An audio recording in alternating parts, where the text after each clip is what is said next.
Hey salut, c'est Ultra R. Bienvenue sur ma chaîne et dans mon atelier. Viens, on va discuter moto. Et aujourd'hui, je te propose qu'on vidange la fourche de ma Daily, ma CB500X de 2017. C'est parti.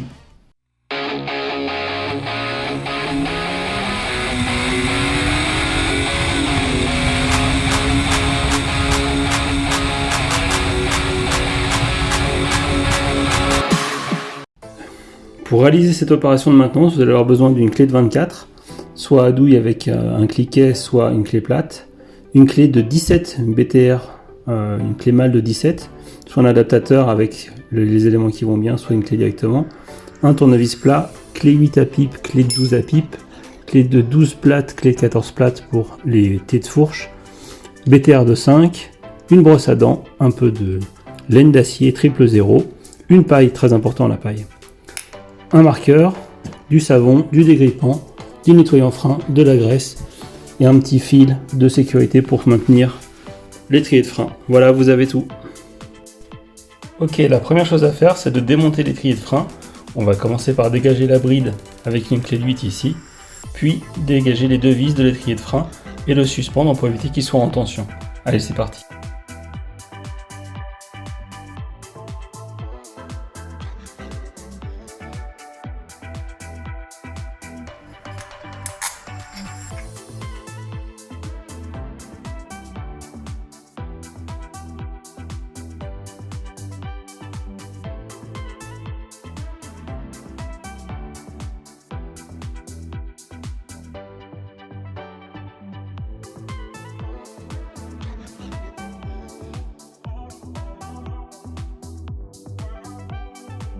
D'abord, on va attacher l'étrier de frein.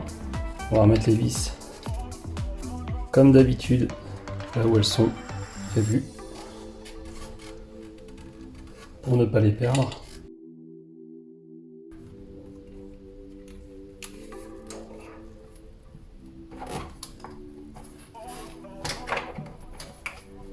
Maintenant, on va démonter le garde-boue avant.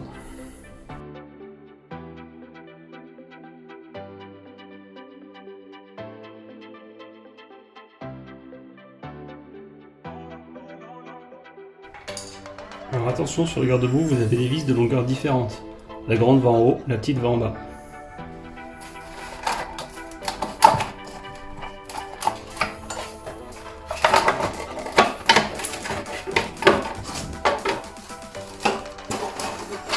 Bon, il y a un joli support dedans. Un garde-boue tout seul, on va en profiter pour nettoyer tout ça aussi. Maintenant, on va desserrer l'axe, toujours avec la clé 12, qui bride l'axe de la roue avant. On va utiliser cet adaptateur pour pouvoir démonter la roue et commencer à desserrer l'axe de roue avant. Un tour, pas plus. L'objectif, c'est de le desserrer. C'est vraiment pas de le dégager complètement. On veut que ça reste encore en tension. Ok, étape suivante, on va desserrer les précontraintes de la fourche parce que là, elles sont serrées à fond. La moto a 38 000 km. J'ai dû compenser un peu l'usure de l'huile. 24, ça me plaît pas trop ça.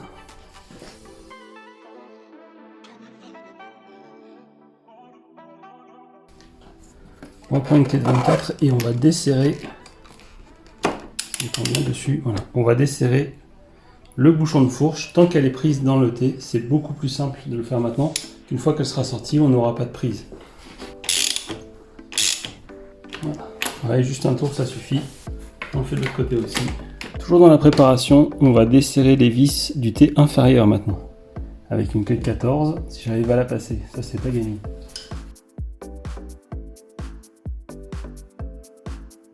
Je les desserre un peu. Ok, donc là la moto tient plus par grand chose. L'axe de roue est desserré, les T inférieurs sont desserrés. On va lever la moto pour pouvoir enlever la roue et puis enlever, dégager les tubes de fourche. Et commencer la vidange.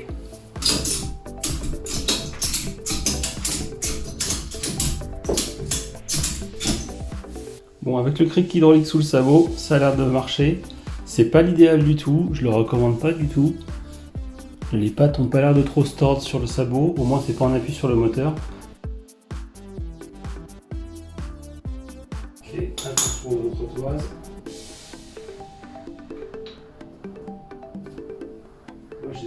je dois la mettre tout de suite sur l'axe comme ça. Je sais dans quel sens elles vont. Je sais qui va à quel endroit.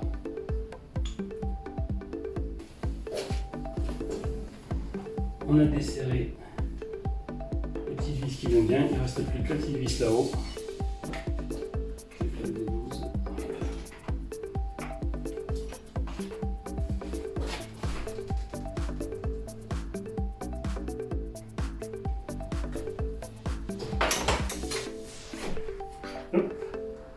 Un premier tube. On va dégager gentiment, il n'est pas beau.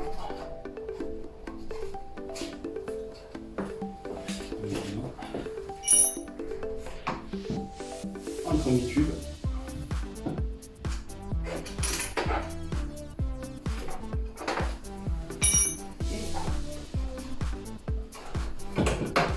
Le deuxième tube qui vient. Et on va finir de 24. On va finir d'enlever le bouchon. Attention, le bouchon il est sur un ressort. Il risque de vous sauter à la tronche si vous ne le maintenez pas en même temps. Surtout, laissez pas la tête au-dessus. Bon, ça gicle pas 3 mètres non plus, hein, mais pour être surpris. Voilà. La rondelle qui appuie sur le tube. C'est rigolo. Oh, ça pue. L'entretoise en plastique. Un ressort progressif. C'est de la flotte. Les spires les plus serrés sont en bas. On va les laisser s'égoutter dans le petit bac. Et il n'y a plus qu'à vidanger la fourche. C'est vraiment de la flotte. N'hésitez pas à faire quelques mouvements d'aller-retour pour bien vidanger.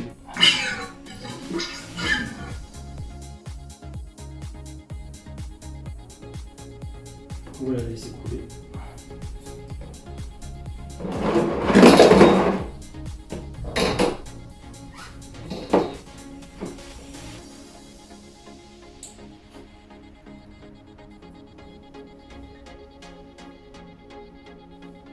L'autre tube, c'est exactement pareil.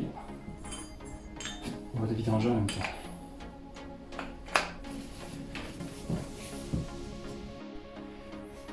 Alors, je sais pas vous, mais moi j'aime pas travailler sur des pièces dégueu. Alors, on va commencer par les nettoyer. Un petit peu de savonneuse.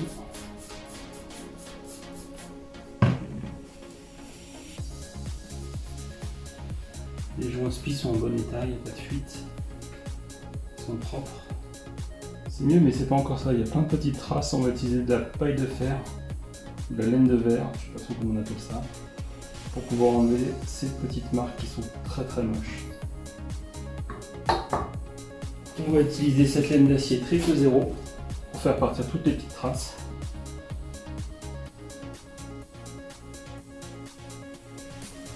On va utiliser un peu de nettoyant frein pour dégager tout ça.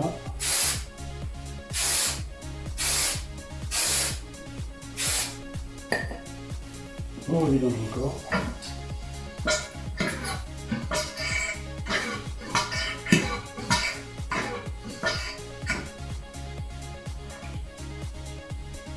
Comme le petit pot. Quand il n'y en a plus, il y en a encore.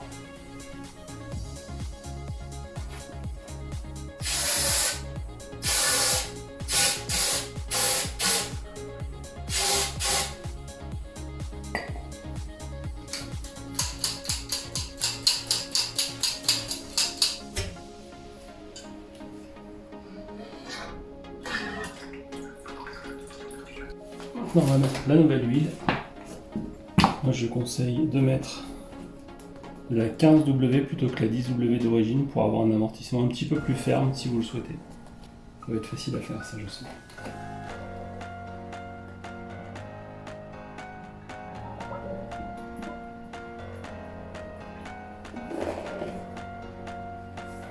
« 200 ».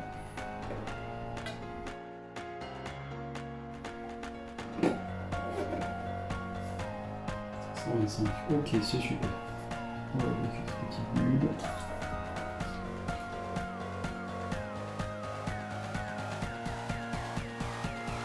Maintenant, si on a mis trop d'huile, ben, c'est simple, on va prendre une paille et puis on va aspirer l'excédent d'huile. Non, je déconne. Pour être sûr qu'on a le même niveau d'huile dans les deux tubes de fourche, on va venir placer le tube de fourche avec le tube à proprement parler dans le fourreau descendu au maximum. On va venir placer la paille jusqu'à ce qu'elle touche le niveau d'huile.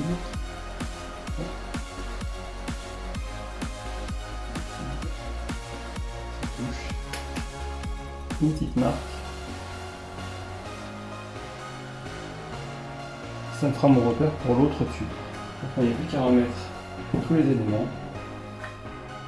Le ressort avec les spires éloignés en bas. Non, ça ne suivez pas là, ça va pas. C'est les spires en bas.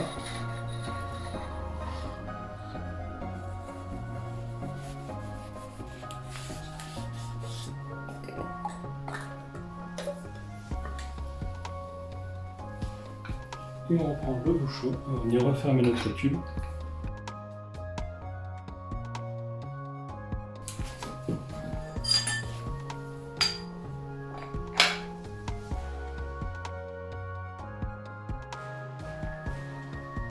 Voilà, je vais venir le serrer autant que je peux.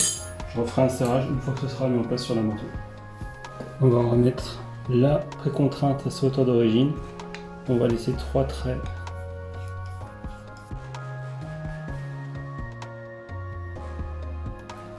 Il y a bien 1, 2 et 3 zones pleines. Il n'y a plus qu'à faire l'autre tube de fourche. C'est parti pour le deuxième tube.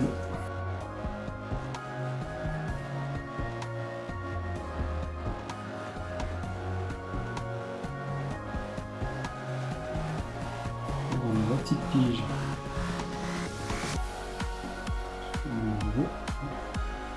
Et on va remplir jusqu'à ce que ça touche.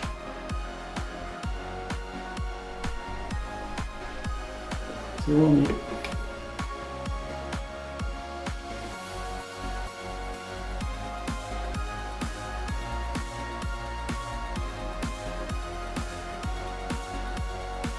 On 1, 2, 3 zones. Parfait. On remet les tubes de fourche en place et on serrera uniquement en haut dans un premier temps. Juste à les remonter.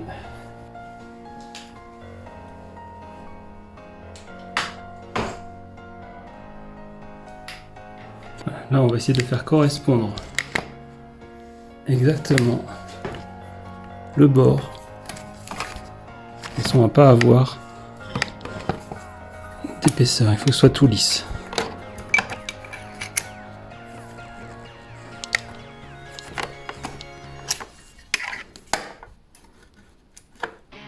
Juste à ce niveau-là, ici, impeccable. Et là, je peux venir serrer. Mon tube va plus tomber. On va serrer la vis du thé inférieur. Clé de 14.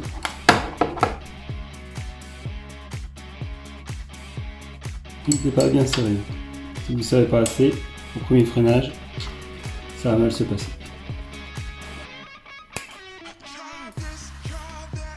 Alors l'axe, il était graissé à l'origine. On va remettre un léger film de graisse. Notre axe, très légèrement.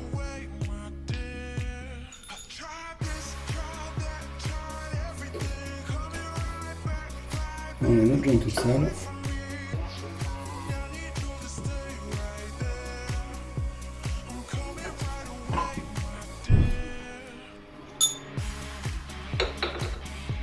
Peut-être que je vois que le truc a baissé.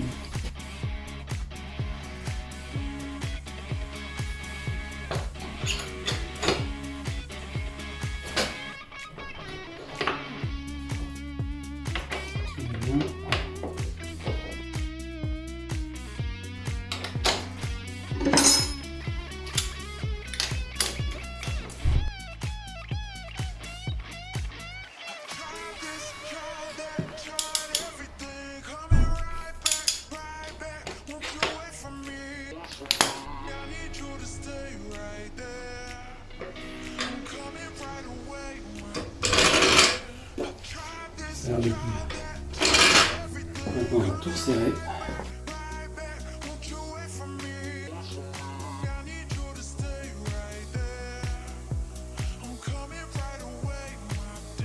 On peut remettre la petite vis qui va bien. Avec un poil de graisse, vraiment un poil de graisse. On serrer l'axe de la roue avant.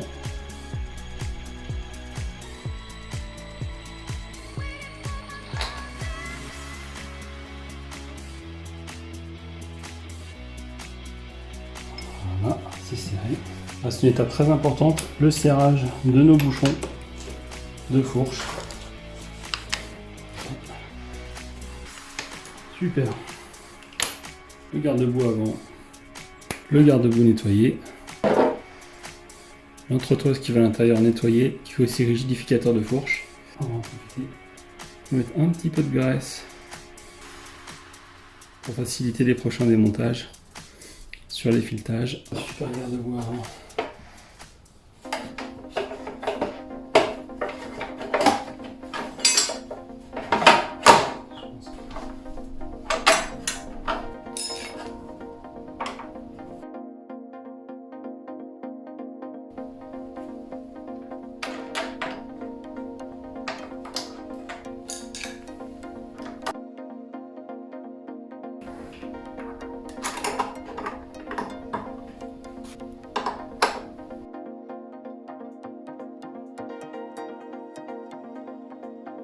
Avant de remettre notre étrier de frein, on va nettoyer les pistons qui sont assez moches, qui sont plutôt très sales.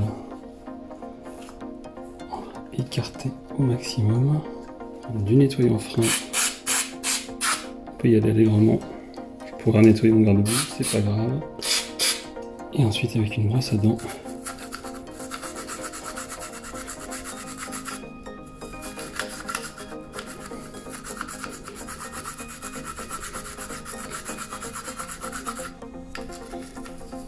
on va nettoyer au maximum tout ce qu'on peut enlever.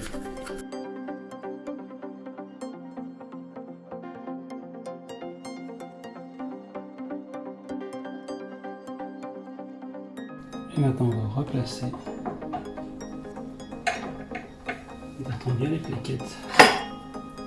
On va replacer l'étrier de frein. Faites bien attention de ne pas pincer le durite.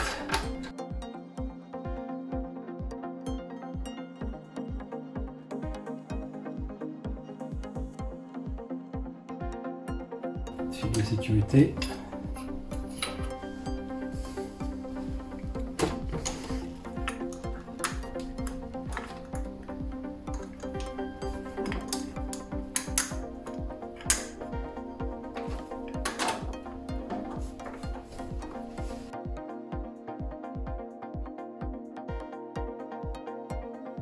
Dernière vérification, on a touché au frein.